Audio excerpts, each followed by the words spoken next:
On entend parler d'intelligence artificielle absolument partout, n'est-ce pas? On nous la présente comme la grande révolution qui va tout changer. Mais si on met de côté les grands discours, où en sont vraiment nos entreprises françaises? Et surtout, nos PME? Eh bien, la réponse risque de vous secouer un peu. Regardez bien ce chiffre, 68%. Retenez-le, parce qu'il est vraiment au cœur de tout ce qu'on va voir ensemble aujourd'hui. Oui, 68%. C'est tout simplement la part de nos PME qui risquent de passer complètement à côté du train de l'IA. C'est énorme. Ce chiffre choc, il vient d'une analyse très sérieuse de Didier Taormina qui a été publiée le 18 août 2025 sur iainfo.fr, le premier portail français sur l'IA. Un chiffre qui, franchement, nous oblige à nous poser quelques questions. Alors, pour y voir plus clair, voici ce que je vous propose. D'abord, on va poser le constat, un peu douloureux, du retard français. Ensuite, on essaiera de comprendre pourquoi, en se penchant sur les freins. On jettera un œil aux usages actuels de l'IA, qui sont, disons-le, assez timides. Puis on abordera un sujet crucial, l'enjeu environnemental. Et on finira, promis, sur une note plus optimiste avec les clés de la réussite. Allez, on plonge dans le vif du sujet. Premier point, le constat. Et autant vous le dire tout de suite, il n'est pas très glorieux. La France est à la traîne. On a l'air d'observer le match depuis les tribunes plus que de le jouer sur le terrain. Et quand on se compare à nos voisins, ça pique. Regardez. Seulement 32% de nos PME ont adopté l'IA. 32! Pendant ce temps, l'Espagne est à 69%. Et l'Allemagne? Eh bien, l'Allemagne est carrément à près de 80%. Le fossé est là. Il est immense.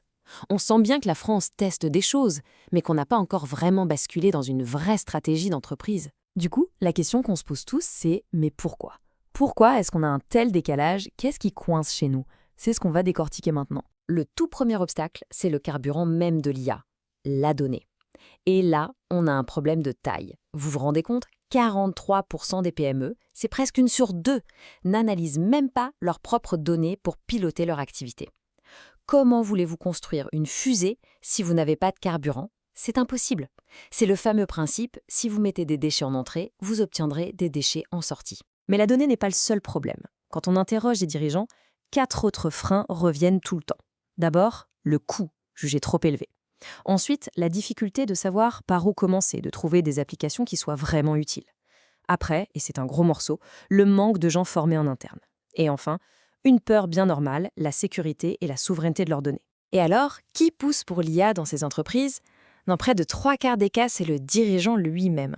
C'est une bonne chose, ça montre une prise de conscience au plus haut niveau, mais ça révèle aussi que l'initiative repose souvent sur une seule personne, de manière un peu isolée. C'est plus une démarche pragmatique qu'une vision stratégique partagée par toute l'entreprise. Et cette approche un peu solitaire se ressent directement dans la façon dont l'IA est utilisée. Pour l'instant, les usages restent assez timides. On est plus dans l'amélioration de l'existant que dans la vraie rupture. En fait, il y a une différence fondamentale à comprendre. D'un côté, il y a les usages actuels qui consistent à faire mieux. On automatise des tâches, on améliore le service client. C'est bien, on gagne en efficacité. Mais le vrai potentiel de l'IA, c'est de faire autrement. Développer de nouveaux marchés, créer des produits inédits, réinventer son business model. Et ça, pour l'instant, c'est encore très rare. Allez, on passe à une dimension qu'on oublie souvent mais qui est absolument essentielle aujourd'hui, l'impact environnemental de l'intelligence artificielle. On n'y pense pas forcément, mais l'IA, ça consomme une énergie folle. Entraîner les algorithmes, faire tourner les serveurs 24 heures sur 24, tout ça a un coût carbone. Et ça change tout. Ça nous oblige à être beaucoup plus sélectifs. On ne peut plus se permettre d'automatiser tout et n'importe quoi. Il faut choisir les projets qui apportent une grosse valeur ajoutée pour que le bénéfice soit toujours supérieur à l'impact environnemental. Bon, ok. Le constat est clair, les freins sont identifiés, c'est un peu sombre tout ça. Mais alors, on fait quoi? Comment on inverse la tendance? Heureusement, il y a des solutions.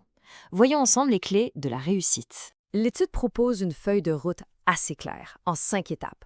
1. On commence par la base, des fondations solides avec des données propres et les bons outils.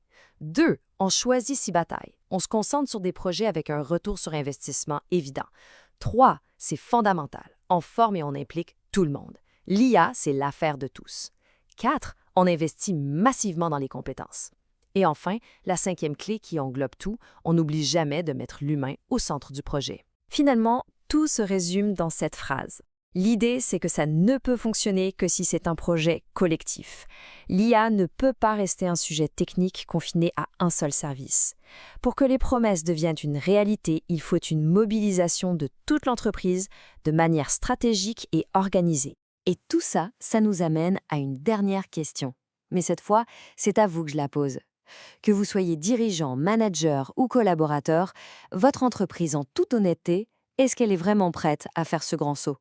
Prête à passer de la petite expérimentation dans son coin à une véritable stratégie d'intelligence artificielle? La question reste ouverte.